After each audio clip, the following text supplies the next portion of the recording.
Religion in medieval England includes all forms of religious organization, practice and belief in England. Between the end of Roman authority in the 5th century and the advent of Tudor dynasty in the late 15th century, the collapse of Roman authority brought about the end of formal Christian religion in the east of what is now England as Anglo-Saxon invaders took control of large sections of the island. The movement towards Christianity began again in the late 6th and 7th centuries. Pope Gregory I sent a team of missionaries who gradually converted most of the Anglo-Saxon kingdoms, while Scots-Irish monks were active in the north of England. The process was largely complete by the end of the 7th century, but left a confusing and disparate array of local practices and religious ceremonies. The Viking invasions of the 8th and 9th centuries reintroduced paganism to northeast England, leading in turn to another wave of conversions. The process of conversions led to an explosion of local church buildings, and monasteries formed the main basis for the church. Cathedrals were also constructed. These institutions were badly affected in the 9th century by Viking raids and predatory annexations by the nobility. Reforms followed under the kings of Wessex, who promoted the Benedictine rule then popular on the continent. The 1066 Norman conquest brought a new set of Norman and French churchmen to power. Some adopted and embraced aspects of the former Anglo-Saxon religious system, while others introduced practices from Normandy. The French Cluniac order became fashionable, and the Augustinian spread quickly from the beginning of the 12th century, while later in the century the Cistercians reached England.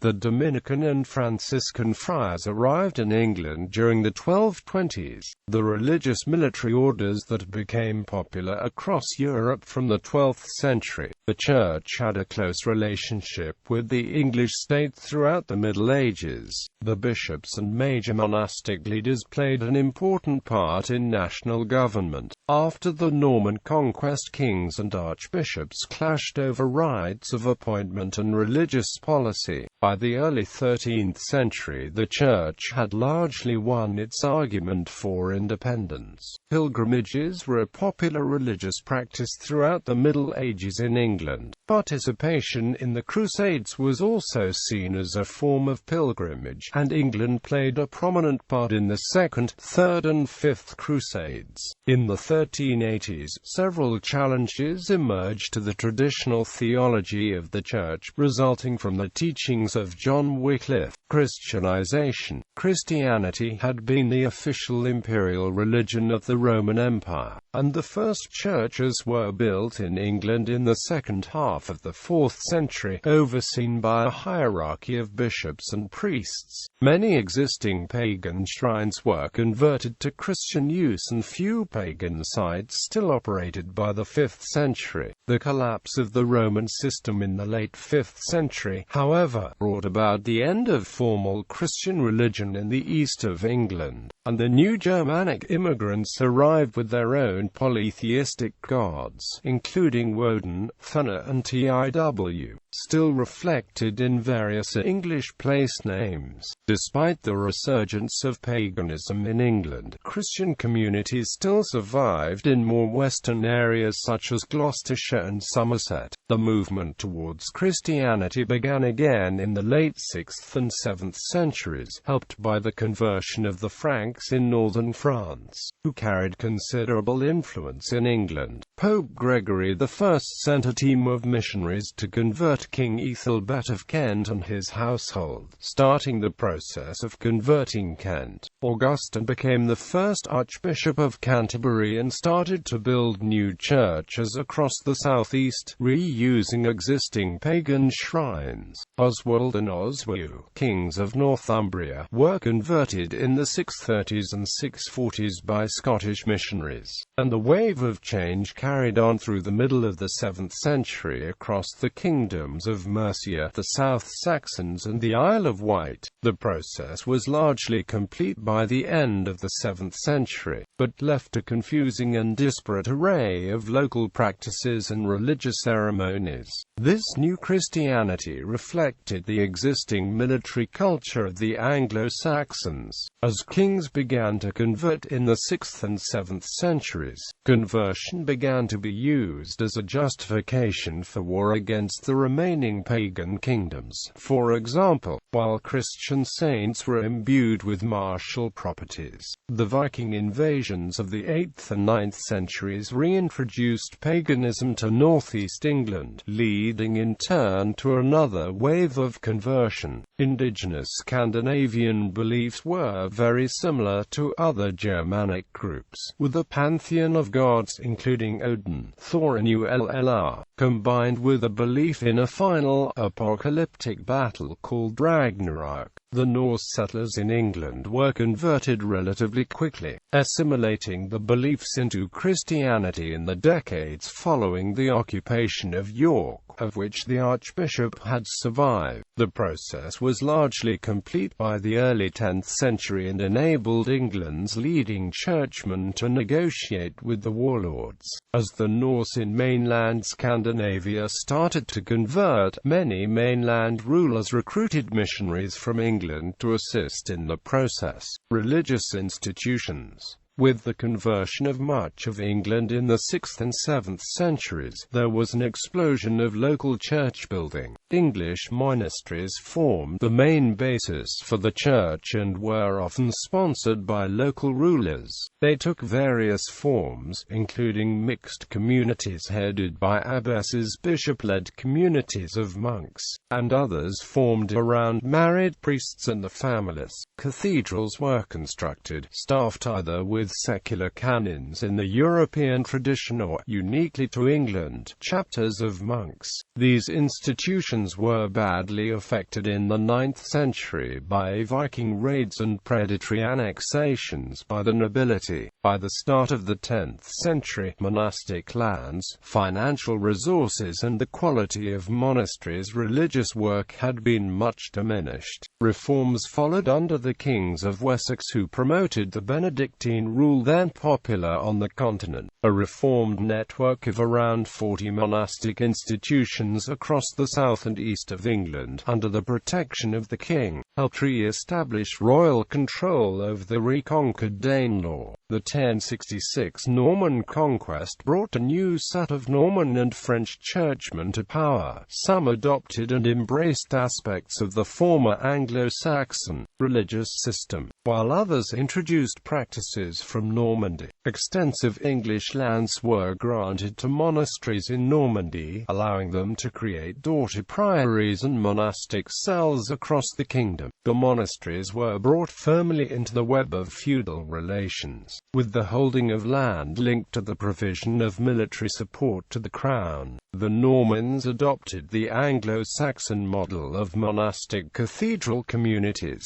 and within 70 years the majority of English cathedrals were controlled by monks. Every English cathedral, however, was rebuilt to some extent by the new rulers. England's bishops remained powerful temporal figures, and in the early 12th century raised armies against Scottish invaders and built up extensive holdings of castles across the country. New religious orders began to be introduced into England. As ties to Normandy waned, the French Cluniac order became fashionable and the houses were introduced in England. The Augustinian spread quickly from the beginning of the 12th century, while later in the century the Cistercians reached England, creating houses with a more austere interpretation of the monastic rules and building the great abbeys of Rievaulx and Fountains. By 1215, there were over 600 monastic communities in England, but new endowments slowed during the 13th century, creating long-term financial problems for many institutions.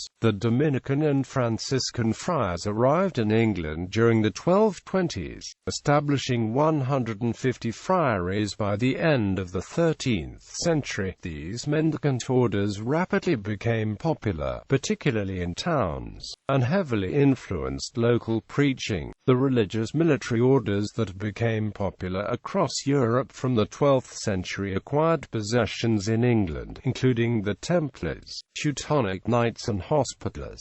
Church and state. The Church had a close relationship with the English state throughout the Middle Ages. The bishops and major monastic leaders played an important part in national government, having key roles on the King's Council. Bishops often oversaw towns and cities, managing local taxation and government. This frequently became untenable with the Viking incursions of the 9th century, and in locations such as Worcester the local bishops came to new accommodations with the local ealdormen, exchanging some authority and revenue for assistance in defense. The early English Church was racked with disagreement on doctrine, which was addressed by the Synod of Whitby in 664. Some issues were resolved, but arguments between the Archbishops of Canterbury and York as to which had primacy across Britain began shortly afterwards and continued throughout most of the medieval period. William the Conqueror acquired the support of the Church for the invasion of England by promising ecclesiastical reform. William promoted celibacy amongst the clergy and gave ecclesiastical courts more power, but also reduced the Church's direct links to Rome and made it more accountable to the king. Tensions arose between these practices and the reforming movement of Pope Gregory VII, which advocated greater autonomy from royal authority for the clergy, condemned the practice of simony and promoted greater influence for the papacy in church matters. Despite the bishops continuing to play a major part in royal government, tensions emerged between the kings of England and key leaders within the English Church. Kings and archbishops clashed over rights of appointment and religious policy, and successive archbishops, including Anselm, Theobald of Bec, Thomas Becket and Stephen Langton, were variously forced into exile, arrested by royal knights, or even killed. By the early 13th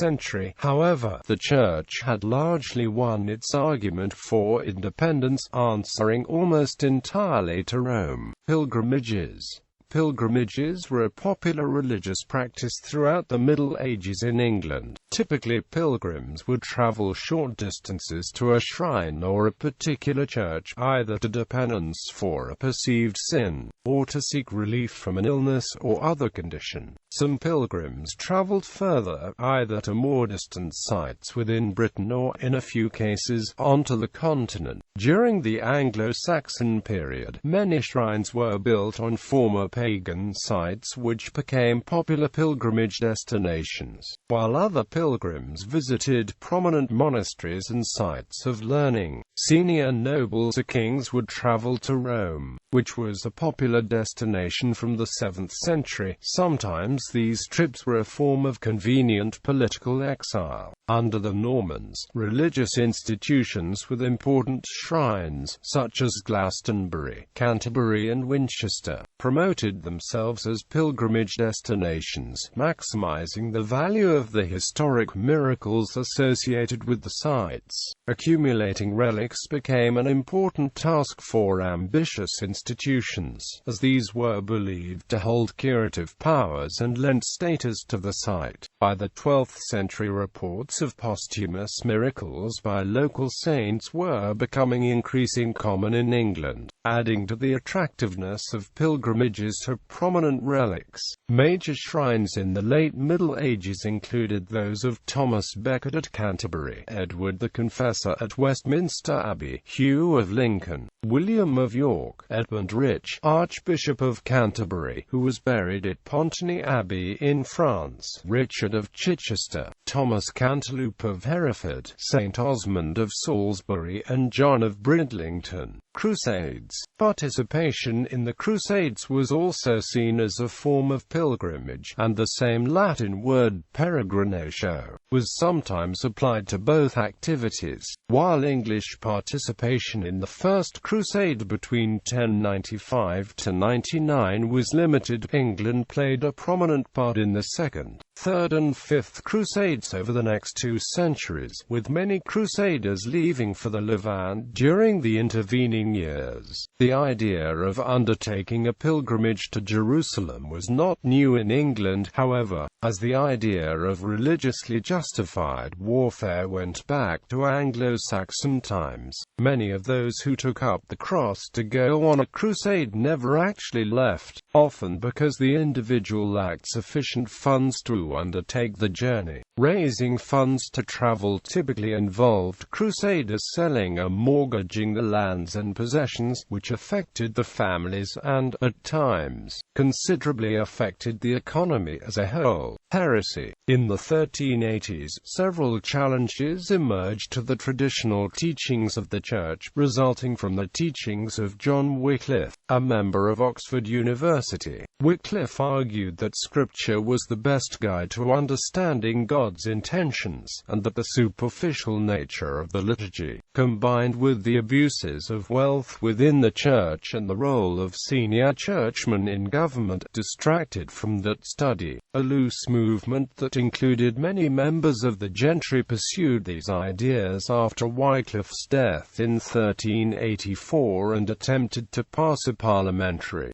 bill in 1395. The movement was rapidly condemned by the authorities and was termed lollardy. The English bishops were charged to control and counter this trend, disrupting lollard preachers and to enforcing the teaching of suitable sermons in local churches. By the early 15th century, combating lollard teachings had become a key political issue, championed by Henry IV and his Lancastrian followers, who used the powers of both the Church and state to combat the heresy. Events came to a head in 1414 at the beginning of the reign of Henry V, when Sir John Oldcastle, who was a suspected lollard, escaped from imprisonment, prompting a planned rising in London. However, the authorities learned of the plans and arrested the conspirators, resulting in a further round of political trials and persecutions. Oldcastle was captured and executed in 1417, and lollardy continued as a secret minority sect.